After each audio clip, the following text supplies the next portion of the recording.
Hi everyone, this is Jim. Welcome to this first video in a new series of videos I'm going to do on the Middlegame. I thought I would start with doing kind of a general introduction to the Middlegame and overview of it. So that's what this video will be, and I'll have a few examples to keep you entertained along the way, so it won't all be just me talking and text on the screen. Let's see. So what is the Middlegame? The middle game is sort of defined by whenever you're not in the opening or in the end game, so it's sort of defined by exclusion. The middle game starts when you're through with the opening. The purpose of the opening is, of course, to get all your pieces out, get them ready for the middle game, to get them ready for the main battle, as it were. And the middle game continues from when you leave the opening until when you enter the end game. And the end game generally starts when the amount of force on the board is reduced to the point where the king can come out and play, and the king can take an active role. So let's go through this kind of little point by point. So what does it mean that you're finished with the opening? There are different ways you can think of this. One way is maybe you've played all the opening moves you remember, and you're on your own. That's one sign you're out of the opening. If all your minor pieces have been developed, then that's a pretty good sign you're out of the opening.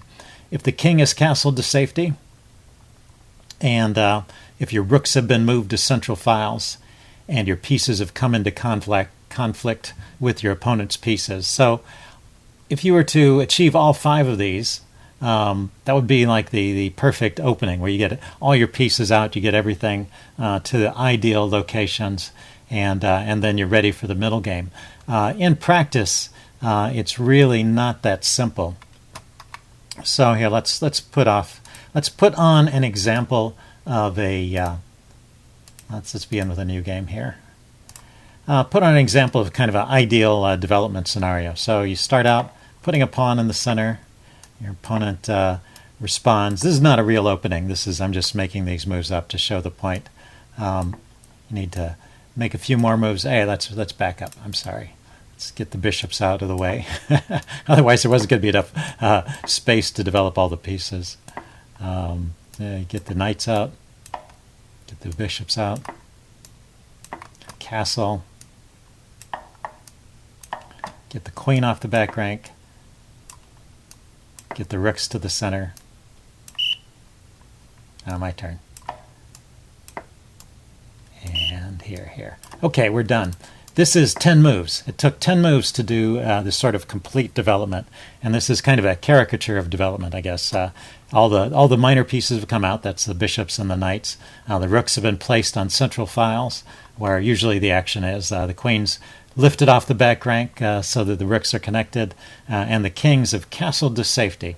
And then there was a minimum number of pawn moves needed to achieve that objective. So that takes 10 moves altogether. Now, let's contrast this with a real opening. Let's take a look at something called the Berlin defense.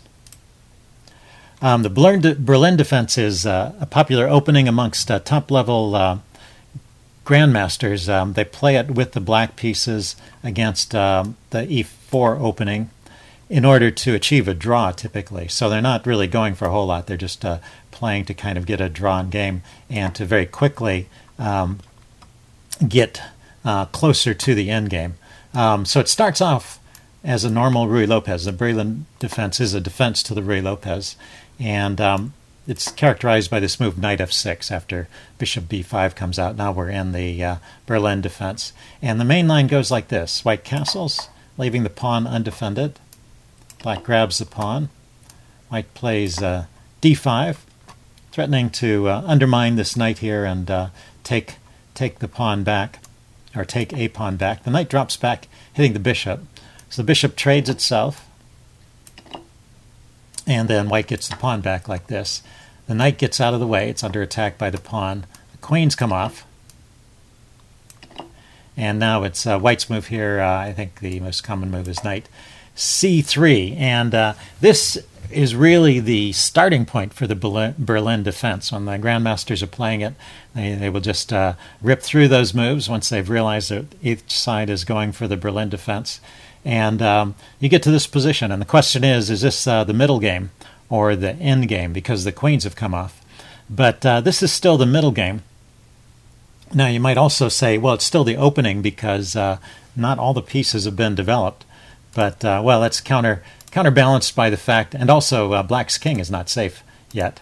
But on the other hand, the pieces have already come into conflict. There's already been some exchanges of major pieces like the queens. And so I would characterize this myself as a queenless middle game. It's a middle game where the queens have been traded. And a long game can ensue from here. It's not, and the other reason why it's not quite an endgame yet is because of the amount of force on the board. So we count up the force. There's like 2 rooks, that's 10 points, and there's 3 minor pieces, so that's a total of 19 points. And with all this force on the board, Black's king is not really safe over here, and one of the things that White can be doing here is harassing the king with checks. That might be another option here, actually, is to play the check rather than the development move knight c3. And we've managed to achieve all this. This is only on move 8. And then, like I said, this is really just the starting point for the Berlin defense. But it's really the Berlin middle game that's starting at this point. And the opening was characterized by the grandmasters making choices and choosing to go into this middle game. As a middle game, it's not so easy to play. I think in the old days they thought White was winning because of White having the majority of pawns on the king side, and this queen side majority that Black has is somewhat crippled. So the idea is that, well, these 3 pawns will hold back these 4 pawns, whereas these 4 pawns will be able to create a pass pawn and win the endgame. But that's been proven false. That's Kramnik proved this pretty convincingly in his bouts with Kasparov, that Black can actually hold this. The advantages to Black in this position are that he has the bishop pair, which is worth something, and that this pawn that White has, this extra pawn here, that it's the pride and joy of his position, is not so easily defended. It's defended by the knight here, but the knight is blocking the f-pawn. And so this pawn can come under fire. And so anyway, it's a complicated game, and Black can probably hold with good play.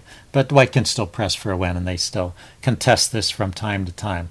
So these are just 2 examples. I wanted to use those as examples to show that it's not entirely or exactly clear. It's not a precisely defined concept, this middle game concept, but that's what I would consider a middle game. Now, the ending of the middle game, like I said, it happens when the force on the board has been reduced, and one rule of thumb you can use is the rule of 14. So that rule goes, if there's less than 14 points of force on the board, then you're then it's safe for the king to come out, and so you're in the end game then. So if there's 14 points or more, then you're still in the middle game. So 14 points would be a queen plus a rook. And when there's a queen and a rook, it's pretty dangerous for your king to be out walking around. It can get caught up. Now, if you're down to 13 points, that would be 2 rooks plus a minor piece, say 2 rooks and a bishop. The king still has to be careful. It's not like it becomes easy. But as the force declines, the king can play a more and more active role. And as I just showed, there are examples of middle games without queens, the queenless middle game. The Berlin defense is an example. You can also have end games where there are queens. So, for example, if all the pieces got traded off and you were left with just a queen and some pawns for each side, that would be considered an endgame with queens. And I think even a queen plus a minor piece, that would be a total of 12 points of force, 9 plus 3. That would be considered an endgame with a queen and a minor piece. So it'd be a complicated endgame, but but an endgame nonetheless, because the king can actually contribute to that. 2 other points about this dividing line between openings, middle games, and end games. Often you play openings with the idea of arriving at a particular type of middle game. So, for example, when Black chooses to play the king's Indian defense, he has a middle game in mind where he is going to launch an attack on his opponent's king on the king's side, and he's going to suffer from an attack against his queen side. That's a particular middle game strategy that's kind of well understood by both players, and when they go for that King's Indian defense, when they choose that opening mutually, that's the kind of middle game they're going for. And similarly, when you're playing the middle game, the middle game is maybe the most flexible part of the game, but as you play the middle game, you always have kind of an eye out looking towards any potential end game you might arrive at. So at various points, you may have the opportunity to exchange off a bunch of material and get into an end game. You can drop out of the middle game suddenly into the end game, and you may choose to do this at a point when you think the end game is favorable, and that's a common technique to get an advantage, and also to try and win the game, which is, after all, the point. Okay, so let's talk about the middle game and its general nature. Why do we distinguish the middle game from the opening and from the end game? It really does have a different character, and so your thought processes are a little bit different than they are in other parts of the game. So all the pieces are in play. That's a key point, and because of that, king safety is a top concern. You really have to be careful if your king is going to get into trouble, and take care that it doesn't just get mated at the middle of the game and the game suddenly comes to an end. Another characteristic is that the positions are too complex to be completely analyzed. That's also true of endings. There are some endings. Endgames kind of can be thought of as endgames that have been solved, and the ones that are still too complicated. But there are simple endgame positions, the Philidor position, Lucena position, where you can completely calculate out the result. You know exactly how it's going to end. And even in endings that are not completely analyzed, like there's too many pieces on the board for it to be completely understood all the way out to the end, you can still calculate quite deeply, because of the reduced amount of force on the board has reduced the number of possibilities, the number of possible moves that each side has. So you can calculate more deeply. Whereas in the middle game, it's really difficult to calculate deeply in the middle game unless you discover a forcing line. But in most cases in the middle game, it's too complex to be completely analyzed or even analyzed very deeply at all. So there's a bigger role for intuition and judgment, which is, I think, one of the attractive features of the middle game. So the positions are too complex to be completely analyzed or deeply analyzed, and they're also too numerous. There's too many different positions, possible middle game positions, for them to be memorized. So openings, you start out with one fixed position, and with each move, the number of positions explodes. But you can actually memorize mainline openings that are quite a few moves deep. So lots of opening play is just memorization. And once you get out of the part of the opening that you've memorized, that can happen, before you've actually entered the middle game. You're still in the opening. You're just kind of on your own rather than in some known theory. You still have a lot of rules to guide you, but it does sort of blend in. The late opening, when you're on your own and thinking about things, is a lot like the early middle game. You're playing that opening with an eye towards the middle game, so that's where the line starts to get fuzzy. But in general, it's these positions that are too complex to be analyzed and too numerous to be memorized, meaning that you have to use your judgment, and you have to calculate as well as you can, but you have to live with the fact that you're not ever going to be able to calculate deeply enough to see it through to the end. What is it about the middle game that makes chess happen? That is a weird question. Threats and tactics are what makes the game go forward. If there weren't any threats, if people just developed, for example, the way I showed in the first example where they just put their pieces out, that's not really chess in a way. They're just moving their pieces out and ignoring what the other person is doing. Chess really starts to happen when you have to worry about what your opponent is doing. That's why the pieces coming into conflict is a key part of the middle game. You can't just go forward with your plans and ignore what the other side is playing. You have to take into account his possible responses with every move that you make. So threats and tactics are really the very fabric of the game. And I emphasize this. Some people like to discredit tactics. They say, "Oh, you won that game because of a cheapo." That was just a cheap tactic. On the other hand, there's people that praise tactics, and they say, "Oh, that's a brilliancy." So I have these cynical definitions here. These are mine. A cheap tactic or a cheapo is a tactic that you didn't see. And a brilliancy is a tactic that your opponent didn't see. In other words, it's all in your perspective. Tactics are really just the nature of the game. And whether it's brilliant or a cheapo is all in your point of view. And let's say I have a couple examples of that. Let me say one more thing. This is another analogy that I use. If you don't see the tactics in a position, you're really missing a key element of the game. It's like trying to appreciate a painting when you can't see some of the colors, or to appreciate a symphony when you can't hear some of the instruments.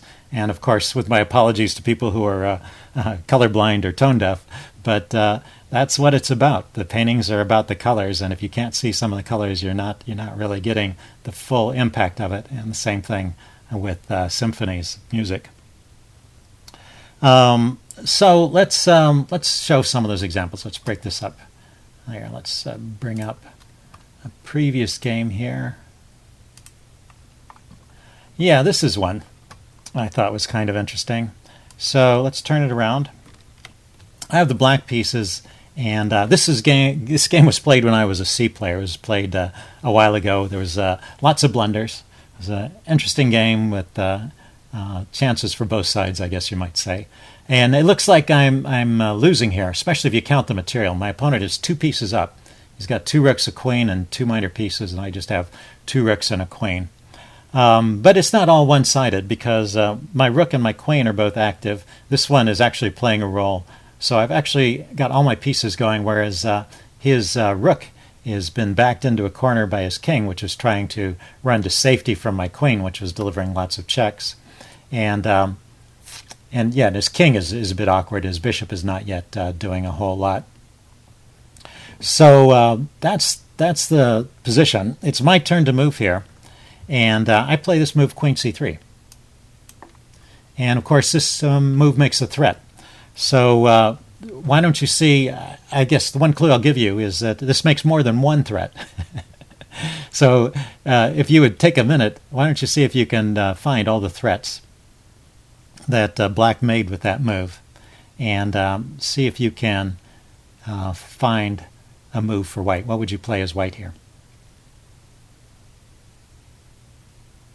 Okay, I think this is a good exercise if you want to spend some time on it, finding all the threats for black. There's 2 chief threats, so I'm going to give the answer away now, if you want to pause the video and think about it. The 2 chief threats are queen takes rook, and the other one is queen here check, which checks the king and hits the knight. And after the check, the queen can come back and block the check, and then I grab the knight. So I'm actually winning a piece here, even though in this position it looks like white is 2 pieces up. He's not going to stay 2 pieces up. I'm going to win back 1 piece or another, and the question is how is white going to hold on to his remaining material, and how is he going to get his pieces out? So there's a couple moves that white can play here. The simplest one is just rook b1. Just get the rook out of the glare of the queen, and then my best play here would be to check and take the knight. So that would be one way to play. And the other way that white could keep the material on is to play the move knight c3. This knight c6 rather. This is a funny move suggested by the chess engine. So the knight c6, of course, it's giving up the knight, but it is counterattacking my rook. So let's see, if I grab his rook, he grabs my rook, I take back. I think that's the line given by the chess engine. I get a piece, and he stays 1 piece up. And then I have an extra pawn, I guess, but maybe he can grab a pawn there. I'm not quite sure. So both of those are plausible moves for white, and they're the only two moves actually that keep a significant advantage for white. And what my opponent played here was queen b1, defending his rook. And so can you guess what I played in this position? Okay, I played the move queen d4. Cancel that. I played queen d4. I don't know if it matters where the queen goes. I played queen d4 checkmate. And that's all over. There's no escape for the king, and he's moved his queen away from where it could block that check. The queen can't block that diagonal, and his king has no moves. So anyway, after this game, my opponent was annoyed. He said, well, you beat me with a cheapo. And well, that's true, but that is the nature of the game. It's all about the tactics. So back in this position, when I played queen c3, the player with the white pieces has to look at all the threats and make a move that meets all of those. And if he doesn't do that, then in a way he's not really playing chess, right? He's just missing part of the game. So let's see. And I had one more example, which I thought was kind of interesting here. Let's see. Where did this start? I had the black pieces here, and my opponent played that move. Yeah, okay. So in this position, I moved my queen to c6. And it's white's turn to move. This was played a little while later. Let's see. I had managed to raise my rating up to class B by this time, so I wasn't a. Oh no, that's not true. I was still a class C player. I was just a higher on the higher end of class C instead of the lower end of class C. So another example from when I was a class C player. So anyway, I just moved my queen away from the center. I was defending this pawn. I think he was attacking it with his queen, so I dropped back to defend it. And now it's white's turn to move. And white came up with a plan which was pretty good here. In fact, with best play, the material is even here, but with best play, white can probably secure an advantage. So if you want to take a minute, you might want to think about what kind of plan white might come up with in this position. Okay, I will first explain the plan. His idea was to play e4, and then when I move my rook, to play e5. And that's a really good plan. It would move these two pawns forward onto more advanced squares and would give him a protected passed pawn. This pawn on d4 would really be a monster.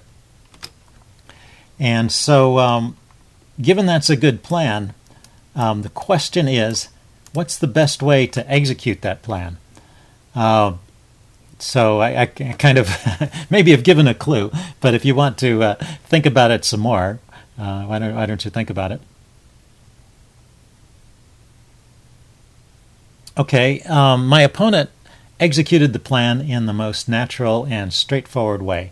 He started out with the move e4, kicking my rook, and now it's my turn to move. And so your question here is what should black play in this position?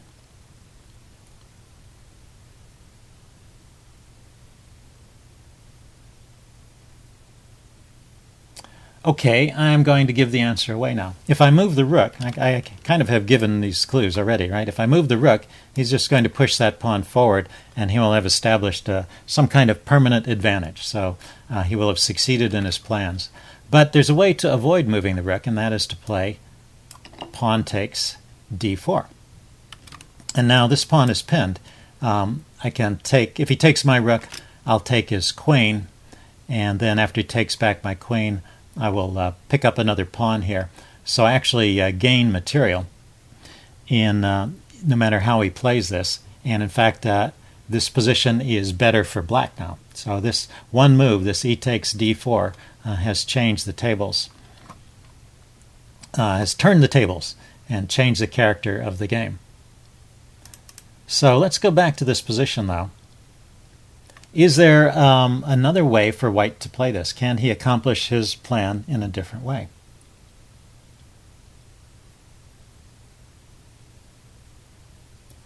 Okay, pause the video if you want some time to think about it. I think this is a great middle game puzzle here. So I think it's worth thinking about. I am going to give the answer away now. He can just change up the move order. Instead of playing e4 first, he can play d5 first. And this, of course, is based on a tactic. The tactic is, if I take with the queen, then he plays e4, and that's a fork. The pawn is hitting both the queen and the rook, so that just loses material. And notice there's no way for me to get rid of this pawn and unveil a pin on his queen. That's just not happening. This pawn is stuck because he pushed the d pawn forward first. So very nice little puzzle. So after he pushes this pawn forward, I really just have to move my queen.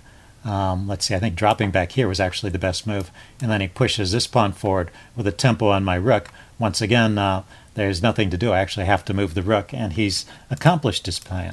So in this position, my opponent had been playing well all the game, and he had the right plan, but he didn't proceed in the right fashion to implement his plan. And so after the game, he said, how should I score this? I played this move, which I thought was going to be really good for me, and then you played this move, which completely turned the tables. He said, should I call that a blunder by white, or should I call it a brilliancy by black? Now, that's a nice compliment. People rarely call their opponent's moves brilliancies. But, he was impressed with that move. And, of course, we're both C players, so take that. I'm sure a more experienced player would find that more routine, perhaps. But it's interesting because it represents, kind of a reversal of fortune there. He's got a good position here. He plays the logical move, and I find a tactical way to turn the tables. So, and the other point is that you use tactics to accomplish your plans. It's not just enough to have a plan. You've also got to have the tactics down so you can find them and use them to accomplish your plan. So that's what I mean to say by missing the tactics, that you're missing a key element of the game. So one other point about the middle games is that the nature of the play in the middle games, and the reason they're so complex, is that it's determined by the pawn structure. If you have closed positions, that's where there's no open files, then you'll get a completely different kind of game with different strategies than if some of the files are half open or completely open. So just as a little bit of terminology, an open position is where there's one or more files that have no pawns on them at all. So an open file has no pawns on it, and an open position is a position on the board that has one or more open files.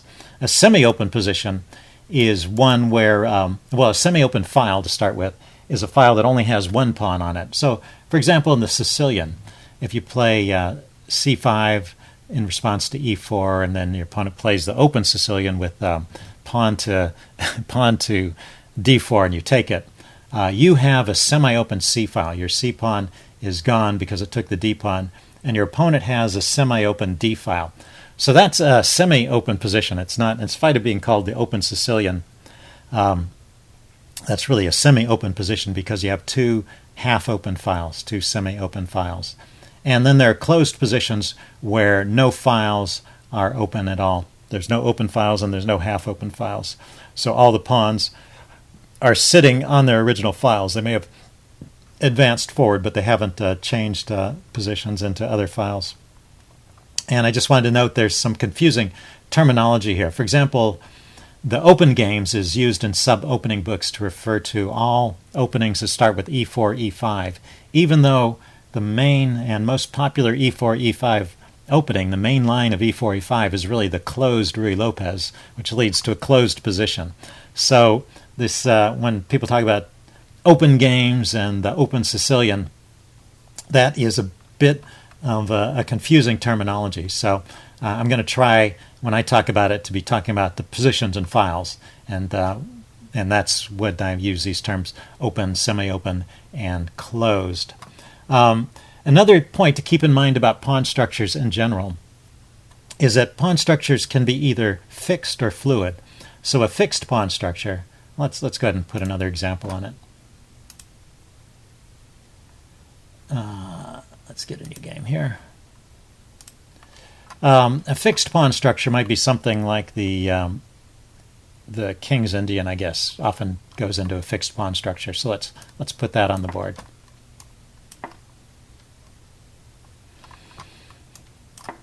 Okay, do the main line.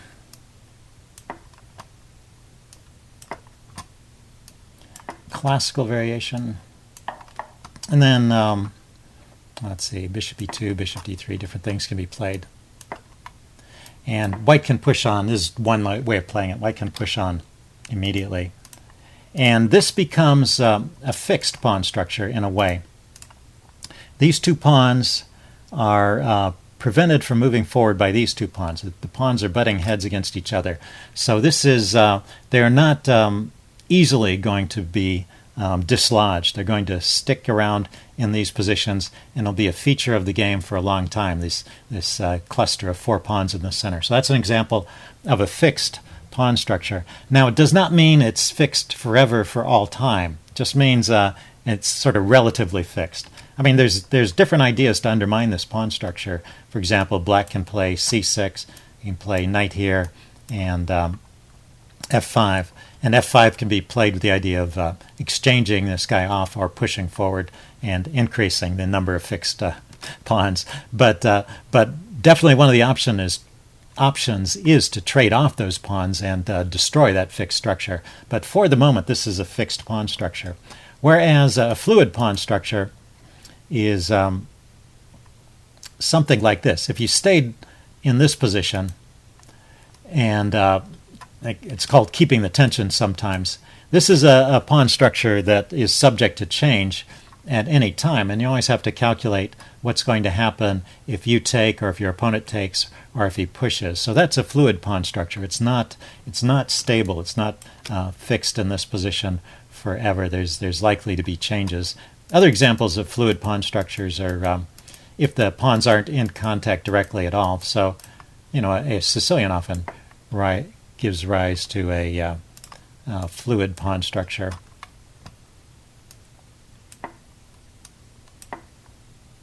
Let's see, say you play a closed Sicilian. You have, this is fluid because at some point white may try to go here and here and try and bust things up in the center, open up some lines, and you similarly can play here and here. So this pawn structure, it's closed, but it's not fixed. It's not permanently closed, and there are going to be ways to open it up. So those are the two distinctions I want to make about pawn structures at this point. So they can be open, semi-open, or closed, and they can be fixed or fluid. And depending upon those characteristics of the pawn structure, you get lots of different strategies in the middle game. And that's where I'm going to leave you with this video. Let's talk about what's coming up. So in the upcoming videos, what I want to talk about is I want to do 3 more videos that are this kind of general overview of the middle game. The first one will focus on piece play and tactics. The second one will focus on pawn structures. And the third one will focus on planning and strategy. How do you come up with plans, and how do you prosecute them in the middle game?